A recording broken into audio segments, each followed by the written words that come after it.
اب کیا بچا؟ جو اندیشے تھے، خطرے تھے، مرنے کے بعد کیا ہوگا اور کیا ہوگا اور کیا ہوگا، اللہ نے سلام بھیجا ہے تو پھر سب خیر ہی خیر ہے۔ اور پھر وہ ایک رومال لے کے آئے جنت سے اور اس مرنے والے آدمی کے سر پہ رکھا، اور جیسے ہی سر پہ رکھا اس کی جو خوشبو اندر گئی تو روح بے چین بے قرار ہو گئی اندر سے نکلنے کے لیے، بے قرار و بے چین ہے، جلدی سے نکل جائے اور یہ خوشبو جہاں سے آئی وہی پہنچ جائے۔ اسی لیے مومن کی جب روح نکلتی ہے تو بڑی آسانی سے نکلتی ہے۔ کیسے کیوں نکلتی ہے؟ وَالنَّاشِطَاتِ نَشْطًا، قسم ہے ان فرشتوں کی جو بند کھول دیتے ہیں۔ کیا کرتے ہیں؟ یعنی مشکیزہ ہے، پانی بھرا ہے اس میں، اوپر سے گرہ لگی ہوئی، اس کو الٹا کر دیا مگر گرہ لگی پانی نہیں نکل رہا ہے، لیکن جیسے ہی اس کو کھولا تو سارا پانی قطرہ قطرہ سب آسانی سے نکل جائے گا، نہیں نکل جائے گا، وہ تو خود ہی نکلنا چاہتا تھا۔ یہ بند جو بندھا ہوا تھا یہی اس کو روکے ہوئے تھا، جیسے وہ کھلا سب نکل جائے گا۔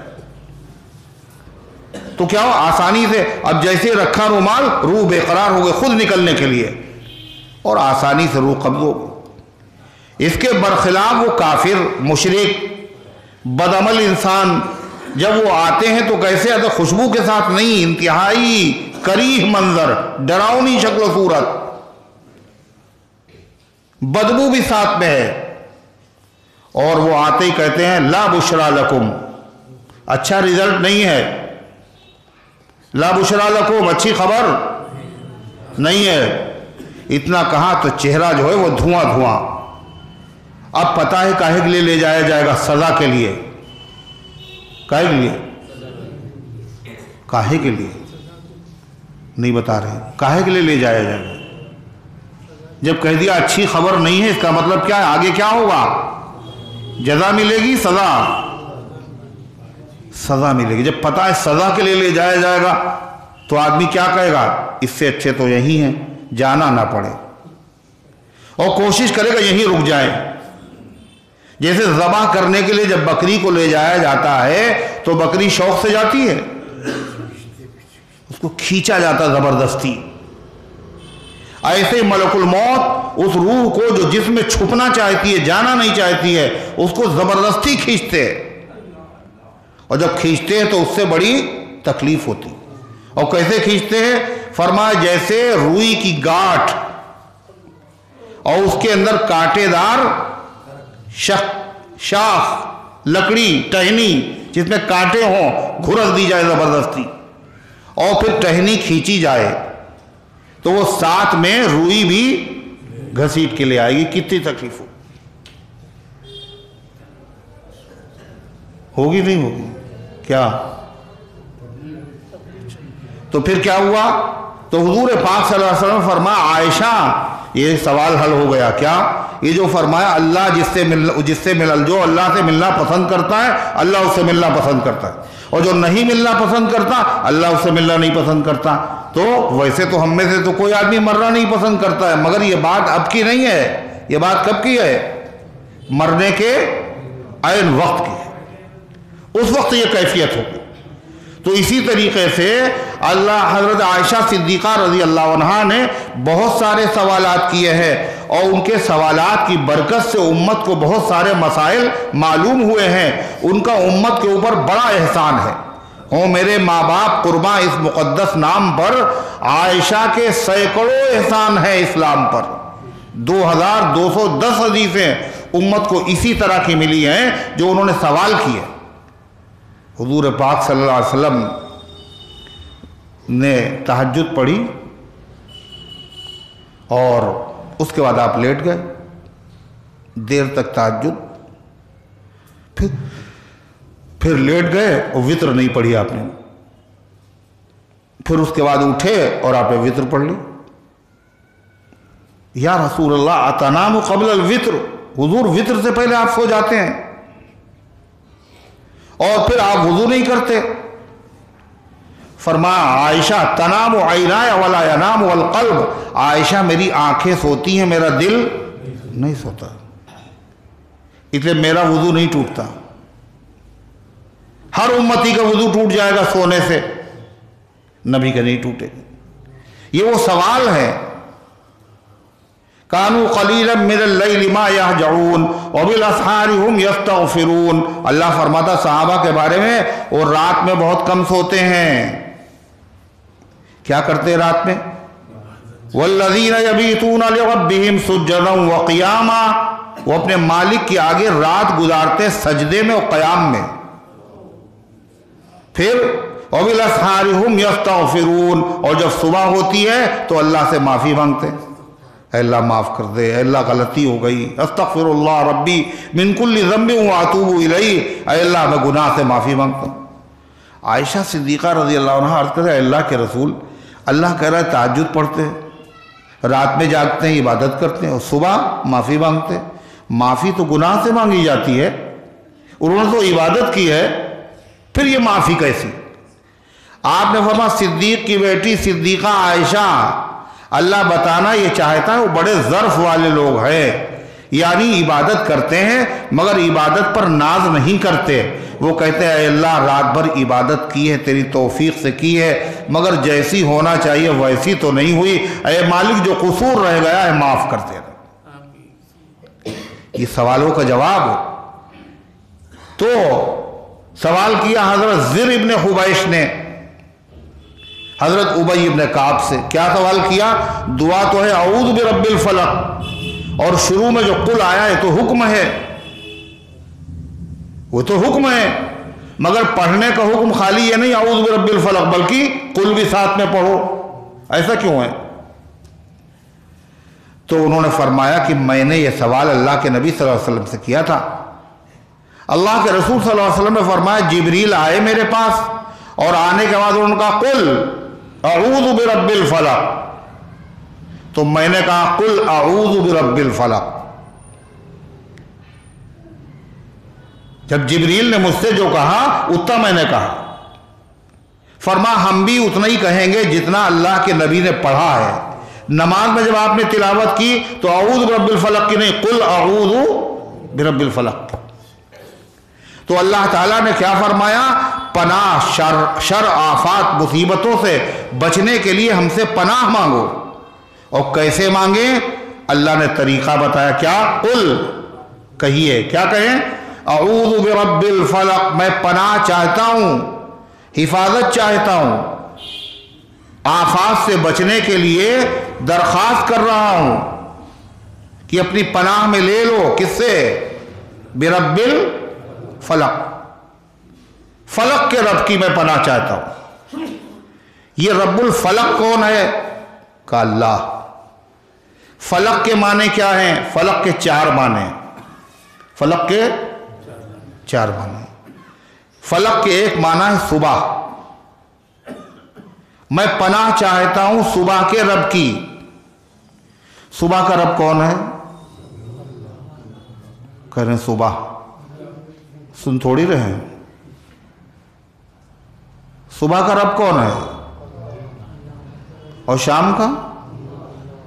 مگر یہاں ذکر ہو رہا ہے صبح کا. کیوں؟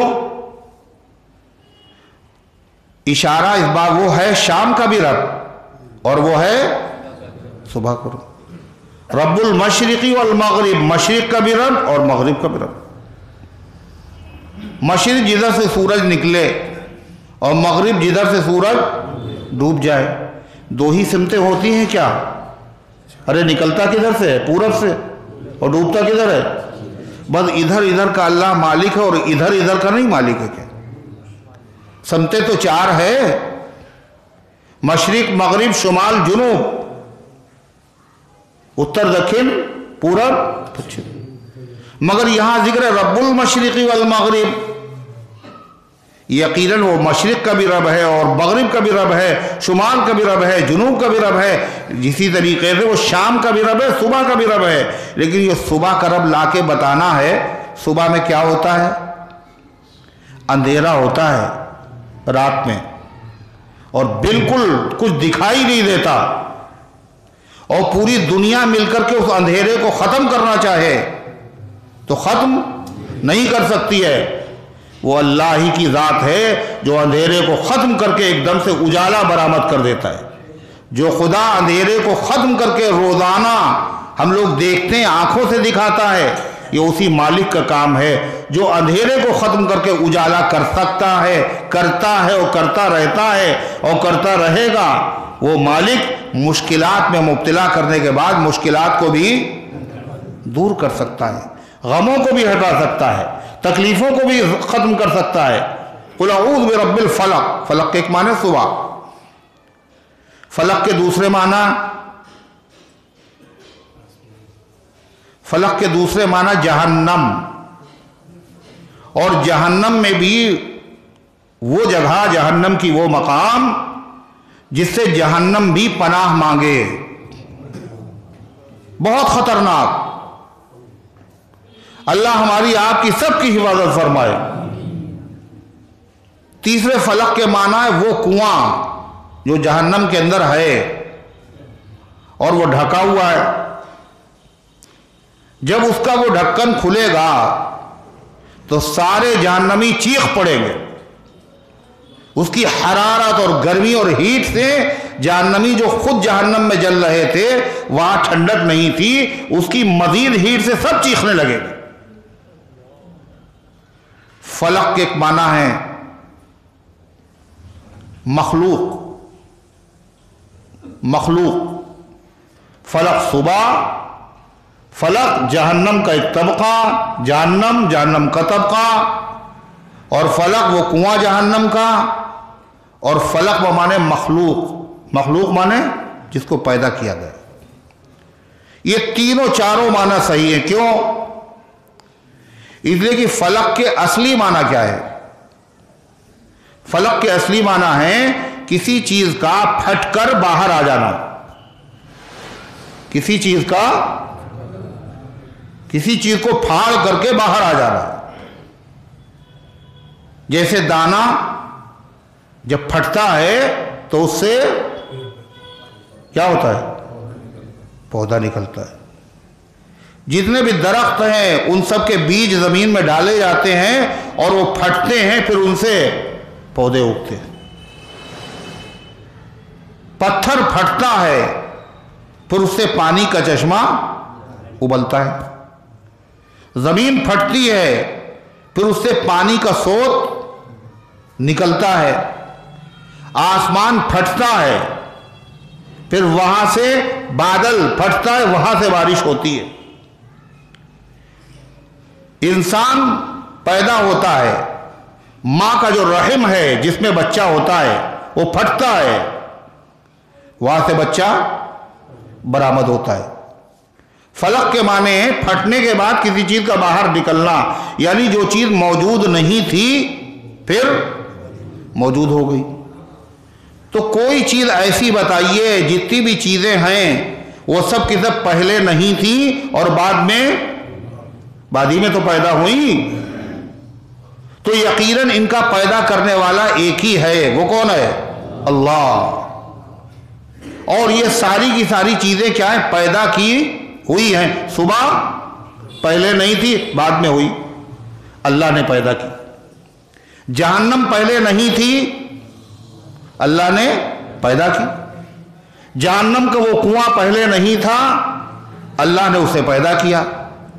مخلوق، آسمان اور زمین اور کائنات اور فرشتے، جتنی چیزیں اللہ کے علاوہ ہیں یہ سب پہلے نہیں تھی اور یہ سب پیدا ہوئی ہیں۔ یہ آسمان اور زمین پہلے کیا تھا؟ دھواں، اور پھر کیا ہے؟ یہ پھٹا اور اللہ نے آسمان بنایا اور زمین بنائی۔ غرضے کی ساری کائنات، ہر چیز جو پیدا ہوئی ہے وہ فلق ہے، پھٹ کے پیدا ہوئی، اور پیدا ہوئی ہے اس لیے ہر چیز مخلوق ہے۔ رب الفلق کا مطلب کیا ہو گیا؟ مخلوق کا رب۔ کہو میں پناہ چاہتا ہوں، میں حفاظت چاہتا ہوں، کس کی؟ مخلوق کے رب کی۔ کس کے رب کی؟ مخلوق کے رب کی۔ اور اللہ کے علاوہ جتنے ہیں ان سب کے وہ سب مخلوق ہیں، اور سب کا رب کون ہے؟ اللہ۔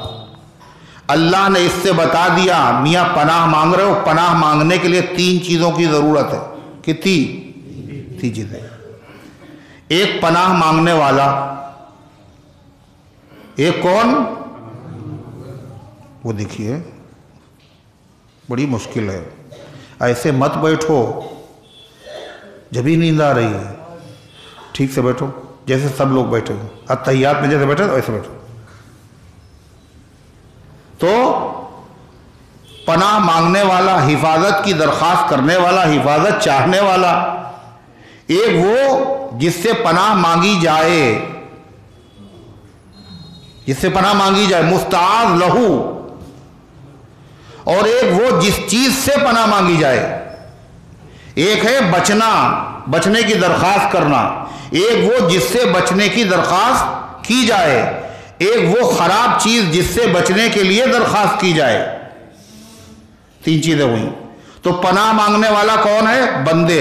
قل اعوذ برب الفلق، کہو میں پناہ چاہتا ہوں. اور جس سے پناہ مانگی جائے وہ کون ہے؟ رب الفلق یعنی اللہ. اور جس چیز سے پناہ مانگی جائے وہ آگے من شر ما خلق، تمام مخلوق کی برائی سے.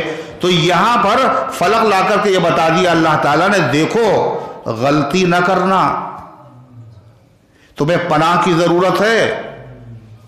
بیماریوں سے، آفتوں سے، مصیبتوں سے، بلاؤں سے بچنے کی ضرورت ہے. تو غلط نمبر ڈائل نہ کرنا،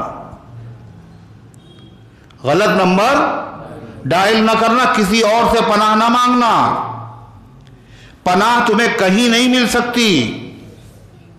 مصیبتوں اور آلام سے اور تمام مخلوقات کی، چھوٹی بڑی، انسان جن، ہر ایک کی شرارت سے تمہیں کوئی نہیں بچا سکتا. بچانے والی ذات صرف اللہ کی ہے. مخلوق کی پناہ نہ لینا، مخلوق کی پناہ لینا یہ حقیقت میں غلط نمبر ڈائل کرنا ہے. اور پہلے لوگ مخلوق کی پناہ لیتے تھے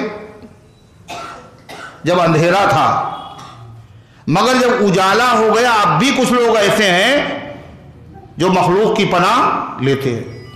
قرآن میں ذکر ہے اِنَّهُ كَانَ رِجَالٌ مِّنَ الْإِنسِ يَعُوذُونَ بِرِجَالٍ مِّنَ الْجِنِّ فَزَادُوهُمْ رَهَقًا. جن کہہ رہے ہیں، خود جنوں کا بیان ہے.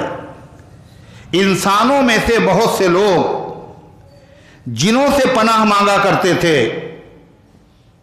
انسانوں نے جنوں سے جب پناہ مانگی تو جن سمجھے ہم بہت بڑے ہیں، لہذا انہوں نے ان کا دماغ خراب کر دیا. کس نے خراب کر دیا؟ انسانوں نے. کس کا دماغ خراب کر دیا؟ جنوں کا. کیسے خراب کر دیا؟ پناہ مانگ کر کے ہم بڑے ہیں، خناس سوار ہو گیا ان کا. یہ سب ہم سے ڈرتے ہیں. معلوم ہے ان سے جتنا ڈرا جائے گا اتنا ہی یہ ڈرائیں گے. ڈریں گے جتنا یہ کمبخت اتنا ہی ڈرائیں گے، اور سروں پر عورتوں کے بھوت بن کر بیٹھ جائیں گے. کیا ہوتا تھا جب آدمی سفر کرتا تھا اور کسی علاقے میں جاتا تھا تو اس علاقے کے لوگ جانتے ہیں نہیں یہاں کا بدماش کون ہے، اس ایریا کا دادا کون ہے، کون نقصان پہنچا سکتا ہے، اس لیے ڈرتا ہے، لوگوں سے پوچھتا ہے کیا کرے کہیں نقصان نہ پہنچ جائے. تو اس لیے لوگ کیا کرتے تھے، جب کہیں قیام کرتے تھے، قافلے رکتے تھے، تو کہتے تھے اعوذ بسید ھذا الوادی من الجن. اس علاقے، اس ایریے کے سردار جن کی میں پناہ چاہتا ہوں. جب وہ یہ کہہ دیتا تھا تو جو جن ان میں سے بڑا ہوتا تھا وہ اس کی حفاظت کرتا تھا، وہ اس کی حفاظت کرتا تھا. جو چھوٹے چھوٹے تھے، ظاہر ہے وہ چودھری ہے، سب چھوٹے چھوٹے ہیں، ان کو منع کر رہے تو مان جاتے تھے. جنوں سے لوگ پناہ مانگتے تھے. رافع ابن عمیر فرماتے ہیں کہ میں اسی طریقے سے زمانے جاہلیت اور دستور کے مطابق میں گزر رہا تھا اور رات ہو گئی. میں نے وہاں کہا اعوذ بسید ھذا الوادی من الجن، میں اس علاقے کے جن سردار کی پناہ چاہتا ہوں. یہ میں نے کہا. کہنے اس کے بعد میں سو گیا اور میں نے دیکھا خواب میں ایک آدمی آیا اور نیزہ اس کے ہاتھ میں اور میری اونٹنی کے قریب لے کے جا رہا ہے اس کو ذبح کرنے کے لیے. اور میری آنکھ کھل گئی. میں نے دیکھا اونٹنی تو موجود ہے مگر نیزہ لیے وہ کوئی آدمی نہیں دکھا. دائیں دیکھا بائیں دیکھا کچھ نظر نہیں آیا. کہا میں سو گیا. تھوڑی دیر بعد پھر دیکھا خواب میں, آنکھ لگی, وہ جوان بڑی تیزی سے بڑھ رہا ہے, اونٹنی کو ذبح کر دے گا. آنکھ کھلی تو دیکھا کچھ نہیں, مگر اونٹنی جو تھی وہ کپکپا رہی تھی. پھر سو گئے. پھر تھوڑی دیر کے بعد یہی دیکھا منظر.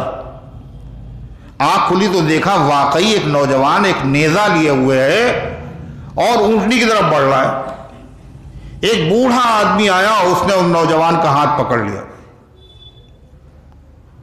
اور کہا کہ ہم تمہیں اسے قتل نہیں کرنے دیں گے. اتنی دیر میں 3 خرگوش نظر آئے. اس نے کہا ان کا شکار کر لو, اس کو چھوڑ دو. وہ چلا گیا, خرگوش کے شکار کر لیا, اس نے چھوڑ دیا. جب وہ چلا گیا تو اس بوڑھے نے کہا میاں وہ زمانہ لد گیا, اب وہ دن ہوا ہوئے کہ پسینہ گلاب تھا. جب خلیل خواہ فاختہ اڑایا کرتے تھے وہ دن چلے گئے. اب جنوں کا زمانہ ختم. اب جنوں کی پناہ نہ مانگا کرو. اب پتہ ہے تمہیں اللہ کے آخری پیغمبر آ چکے ہیں اور وہ پیغام سنا رہے ہیں کہ پناہ دینے والی ذات صرف اللہ کی ہے اور وہ مدینے میں ہیں. کہتے ہیں کہ آنکھ کھلنے کے بعد باقاعدہ میں نے سواری کے اوپر کجاوا کسا اور سیدھے مدینے پہنچا. حضور پاک صلی اللہ علیہ وسلم مسجد میں تشریف فرماتے ہیں. باہر میں نے اونٹنی کو باندھا اور جیسے ہی میں صحابہ کے درمیان پہنچا آپ تشریف فرماتے ہیں. آپ نے بغیر مجھ سے پوچھے ہوئے پورا واقعہ بتا دیا کہ تمہارے ساتھ یہ واقعہ پیش آیا. بلا یا رسول اللہ. اور فرماتے میں نے اسلام قبول کر لیا, میں نے اسلام قبول کر لیا. وہ زمانے جاہلیت میں جنوں سے پناہ مانگتے تھے, آج مسلمان ہونے کے بعد, قرآن والا ہونے کے بعد کتنے مسلمان ایسے ہیں جن کے گھروں میں طاق بنے ہوئے ہیں اور ہر جمعرات کو اس طاق میں باقاعدہ مٹھائی کا ڈبہ کیا کیا جاتا ہے کچھ پتہ ہی نہیں آپ کو. مٹھائی آئے, کھٹائی آئے, کیا کیا جاتا ہے آپ کو دیا جاتا ہے نا ہر جمعرات کو. تو طاق میں رکھ دیا جاتا ہے. ہار پھول سب اس طاق کے اوپر جو ہے وہ چڑھائے جاتے ہیں اور لوگ کہتے ہیں جن بابا ہمیں چھوڑ دو, پریشان نہ کرنا. باقاعدہ ایک مسجد ہے جنات والی مسجد. وہاں کیا ہو رہا ہے؟ سب جنوں کی خوشامد, اور وہ دکھتے تو ہیں نہیں, وہی آ کے پریشان کرتے ہیں اور بعد میں پھر عقیدے خراب کرتے. چلے گئے وہاں, ہٹ گئے, کہا دیکھے فائدہ ہو گیا, اور پھر آ کے پریشان کرتے ہیں. اللہ قرآن کی اس آیت میں بتا رہا ہے خالی قل اعوذ بالفلق پڑھنا نہیں ہے بلکہ اپنا عقیدہ بھی صحیح کرنا ہے. میں پناہ چاہتا ہوں, میں حفاظت چاہتا ہوں, میں تحفظ چاہتا ہوں, میں پناہ میں آنا چاہتا ہوں. کس کی؟ رب الفلق کی, مخلوق کے رب کی. اس لیے کہ کوئی بھی مخلوق آدمی کو مصیبتوں سے, بلاؤں سے بچا نہیں سکتی, چاہے جتنی طاقتور ہو. اس لیے جتنی بھی مخلوق ہیں, ہر مخلوق کیا ہے؟ محتاج. کیا ہے؟ محتاج. چھوٹی مخلوق ہو چاہے بڑی مخلوق ہو, محتاج ہے سب کے سب. جن کتنے طاقتور ہوتے ہیں, کتنے طاقتور ہوتے ہیں. اللہ کی بڑی طاقتور مخلوق ہے. قال عفریت من الجن, کہا جنوں میں سے قوی ہیکل جن نے, مضبوط طاقتور جن نے, انا آتیک بہ قبل ان تقوم من مقامک, اے سلیمان علیہ السلام ملکہ بلقیس کا تخت میں اتنی دیر میں لا کے حاضر کر دوں گا کہ آپ کا اجلاس ختم نہیں ہوگا, آ جائے گا. اتنے طاقتور, اور کتنا بڑا تخت ہے, اور کتنی دوری کے اوپر ہے. اللہ فرماتا وہ سب صحیح مگر یہ جن بھی محتاج ہے. کیا یہ محتاج؟ شیر, چیتے, درندے, جانور جاندار غیر جاندار، زہر سے بھی آدمی کو تکلیف ہوتی، کانٹے سے بھی آدمی کو تکلیف ہوتی ہے نہیں ہوتی، سانپ بچھو سے بھی ہوتی ہے، جنوں سے بھی ہوتی، انسانوں سے بھی ہوتی، رشتہ داروں سے بھی ہوتی، غیر رشتہ داروں سے بھی ہوتی ہے، جس سے بھی تکلیف ہوتی ہے۔ ان میں سے کوئی نہیں بچا سکتا، بچانے والی ذات صرف اللہ کی ہے، اس لیے کہ یہ سب کے سب محتاج ہیں، اور بچا وہی سکتا ہے جو کسی کا محتاج نہ ہو۔ اور وہ کون ہے؟ وہ کون ہے؟ جس کے سب محتاج اور وہ کسی کا محتاج نہیں۔ کہ اس صورت سے پہلے ایک جو صورت آئی ہے، اس صورت میں اس کا تعارف کرایا گیا۔ کیا کہا گیا تھا؟ قل هو اللہ احد، آپ کہیے وہ اللہ ایک ہے، اللہ الصمد، اللہ کیا ہے؟ اللہ بے نیاز ہے۔ مطلب بے نیاز کا مطلب تو بس اتنا یاد ہے، بے نیاز ہے بس۔ بے نیاز کا مطلب وہ کسی کا محتاج نہیں ہے، سب اس کے محتاج۔ انبیاء و اولیاء محتاج ہے، وہ انبیاء بھی محتاج، اولیاء بھی محتاج، فرشتے بھی محتاج۔ اتنا بڑا آسمان ہے لیکن اپنی حفاظت میں اللہ کا محتاج ہے۔ اتنی بڑی زمین ہے مگر اللہ کی محتاج ہے، اور اللہ کے حکم کی پابند ہے۔ کتنا مضبوط آسمان اور کتنا پرانا آسمان، آج تک کہیں سے پلاسٹر نہیں چھوٹا اس کا، کہیں اس کا لینٹر جو ہے کہیں سے کریک نہیں ہوا۔ چھوڑیے اس چیز کو، اس کا جو روغن ہے، اس کی جو پتائی ہے، رنگ اور روغن، اس میں بھی ذرہ برابر فرق نہیں آیا، اور کب سے ہے، لیکن پھر بھی اللہ کا محتاج ہے۔ جب اللہ چاہے گا تو بالکل توڑ پھوڑ کے اس کو برابر کر دے گا۔ اذا السماء انشقت، جب آسمان پھٹ جائے گا۔ کیوں پھٹے گا؟ کمزور ہے۔ واذنت لربها وحقت، اپنے رب کا حکم مان لے گا، اور اسے اپنے رب کا حکم ماننا چاہیے۔ وَإِذَا الْأَرْضُ مُدَّتْ، اور جب زمین کو کھینچ کر بڑا کر دیا جائے گا۔ وَأَلْقَتْ مَا فِيهَا وَتَخَلَّتْ، اور زمین کے اندر جتنی چیزیں ہیں، دفینے، خزینے، مردے، ان سب کو نکال کے باہر پھینک دے گی، اور زمین بالکل خالی ہو جائے گی۔ ایسا کیوں ہوگا؟ وَأَذْنَتْ لِرَبِّهَا وَحُقَّتْ، اپنے مالک کا کہنا مان لے گی، اور اس کو مان لینا ہی چاہیے۔ غرضے کی سب محتاج ہے۔ اللہ کی مخلوق میں عظمت والی جو مخلوق ہے، عظمت والی جو مخلوق ہے، ان میں سب سے بڑی ذات کس کی ہے؟ سب سے باعظمت بولو۔ اللہ کی مخلوق کی بات کر رہے ہیں، پہلے سوال دیکھو سمجھو پھر جواب۔ اللہ کی جو مخلوق ہے، اللہ نے جن جن کو پیدا کیا ہے، ان میں سب سے عظمت والی ذات اگر کوئی ہو سکتی ہے اور ہے، وہ کس کی ذات ہے؟ جناب محمد رسول اللہ صلی اللہ علیہ وسلم کی ذات ہے یا نہیں؟ اسی لیے لوگ کیا کرتے ہیں، چھوٹے لوگوں کو خدا کی خدائی میں نہیں شریک کرتے ہیں۔ کس کو شریک کرتے ہیں؟ جو سب سے بڑا ہو۔ اور سب سے بڑا کون ہے؟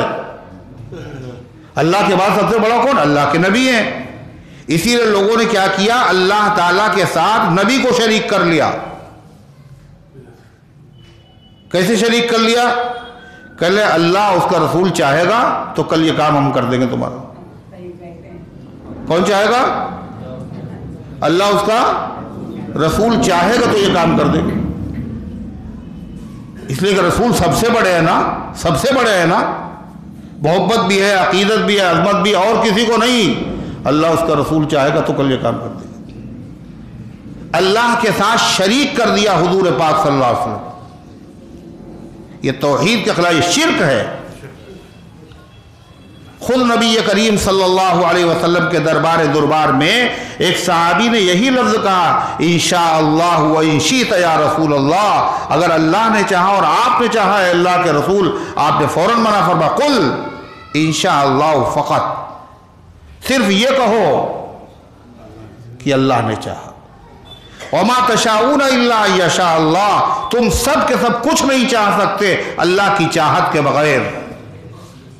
فعال لما یرید، مانے وہ کرنے والا ہے جو چاہتا ہے۔ جو چاہتا ہے وہ کرنے والا ہے، جو چاہا وہ کیا، جو چاہتا ہے کرتا ہے، جو چاہے گا کرے گا۔ یہ شان اکیلے اللہ کی ہے۔ نبی سب سے بڑے ہیں اللہ کی مخلوق میں، مگر جو چاہا آپ نے وہ ہو گیا ہو؟ بتائیے، ایسا نہیں ہے۔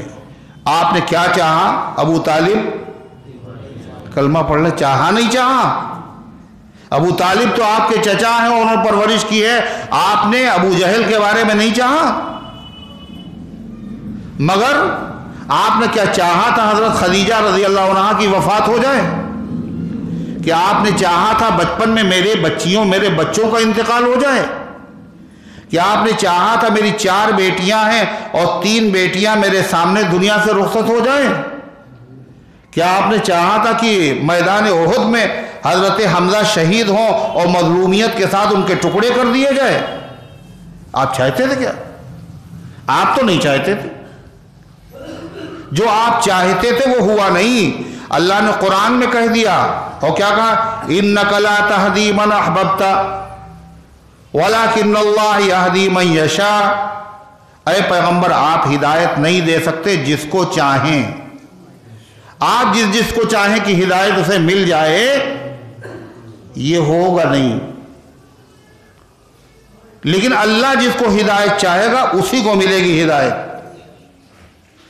حضرت حمزہ رضی اللہ عنہ کے قاتل کو ہدایت دے دی حضرت وحشی، ارے دی نہیں دی؟ تو غرضے کی مخلوق اللہ فرماتا کس کی پناہ چاہو؟ سب سے پہلے عقیدہ صحیح کرو، اللہ سے حفاظت چاہو، اللہ سے درخواست کرو، اے اللہ تمام مخلوق کی برائی سے ہمیں بچا لیجئے، اور جس سے پناہ مانگو وہ اللہ کے علاوہ کوئی نہیں ہونا چاہیے، وہ رب الفلق ہی ہونا چاہیے، مخلوق کا رب۔ اگر تم نے کسی اور سے پناہ چاہی تو پھر کیا ہے؟ آپ نے غلط نمبر ڈائل کیا ہے، کبھی آپ کی بات نہیں ہو۔ اللہ نے اپنے نبی سے کہہ دیا، مسلمان بدعقیدہ کیوں؟ اللہ اس کا رسول چاہے یہ مسلمانی تو کہتا ہے، کیوں بدعقیدہ؟ مسلمانوں کے گھروں پہ بدعتیں کیوں؟ مسلمان شرک کا شکار کیوں؟ وجہ کیا ہے؟ جن کے پاس ٹارچ نہیں ہے وہ اندھیرے میں گر رہے ہیں، ٹھوکریں کھا رہے ہیں، سمجھ میں آتا ہے۔ جن کے پاس ٹارچ ہے، تیز روشنی ہے، اس کے بعد وہ کنویں میں گرے جا رہے ہیں۔ یہ مسلمانوں کا حال۔ وجہ کیا ہے؟ وہ روشنی کیا ہے؟ آپ نے فرمایا میں تو جا رہا ہوں مگر 2 چیزیں چھوڑ کے جا رہا ہوں، ایک اللہ کی کتاب، دوسرے میری سنت۔ اس کی روشنی میں چلو گے کبھی ٹھوکر نہیں لگے گی، عقیدے تمہارے خراب نہیں ہوں گے، بدعتوں میں تم کبھی مبتلا نہیں ہوگے۔ حقیقت کیا ہے؟ آج اس قرآن پاک کو ہم جہیز میں ضرور دیتے ہیں، تبرک کے لیے پڑھ لیتے ہیں، قرآن خوانی بھی ہو جاتی ہے، اور اسی طریقے سے پڑھ کے دم بھی کر دیا جاتا ہے، لیکن قرآن میں لکھا کیا ہے؟ بولو، یہی نہیں پتا ہے مسلمانوں کو۔ اگر یہ پتا ہوتا تو یہ پوزیشن نہ ہوتی۔ کیا کہا اللہ تعالیٰ نے قرآن میں؟ وَإِن اللَّهُ بِضُرٍّ فَلَا كَاشِفَ لَهُ إِلَّا هُوَ۔ اللہ کس سے کہہ رہا ہے پتا ہے؟ جو سب سے بڑے ہیں، سب سے بڑے ہیں، سب سے بڑے خدا کی خدائی میں کون ہے؟ اللہ کے نبی۔ وَإِن اللَّهُ، اور اگر اللہ آپ کو مبتلا کر دے، بِضُرٍّ، کسی پریشانی میں، کسی اذیت میں، کسی تکلیف میں، کسی مصیبت میں اگر اللہ آپ کو مبتلا کر دے، فلا کاشف لہ، اس مصیبت کو دور کرنے والا، پریشانی کو ختم کرنے والا اور مشکل کو حل کرنے والا کوئی بھی نہیں ہے الا ہو، سوائے اللہ۔ مشکل کشا کون؟ اللہ۔ لوگوں نے کیا کہا مشکل کشا کون ہے؟ حضرت علی۔ اور سوچتے بھی نہیں،